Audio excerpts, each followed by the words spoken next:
Music by Vikesh भोजपुरिया।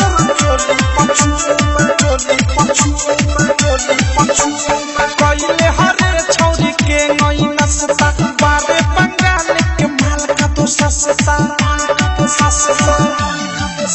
अरे पहले हरे छौरी के नई नस्ता बारे बंगाल के माल का तो सस्ता सारा छावा देख सो तोहरे कमोल सारा छावा देख सो तोहरे कमोल रसगुल्ला के रस पूरा चोली पचुअल रसगुल्ला के रस पूरा चोली पचुअल रसगुल्ला के रस पूरा चोली पचुअल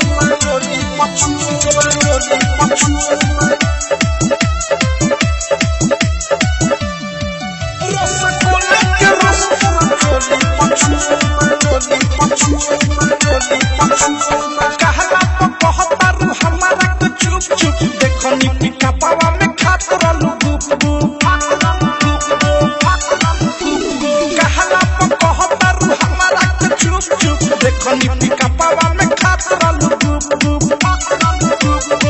धइले बा हाथ कोनो लागता के छुअल बा धइले बा हाथ कोनो लागता के छुअल बा रसगुल्ला के रस पूरा चोली पचुअल बा रसगुल्ला के रस पूरा चोली पचुअल बा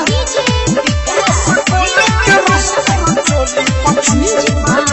विकेश भोजपुरिया। रिकॉर्डिंग स्टूडियो छावला। सोच ले तू पहले तो अपना पछताई तू छोड़ के मिठैया तू लिट्टी के खाई तू अनुराग मुकेश कहे नहीं पछताई तू छोड़ के मिठैया तू लिट्टी के खाई तू प्रेमियों देश कहे कामना के तू राइटर थारू कहे कामना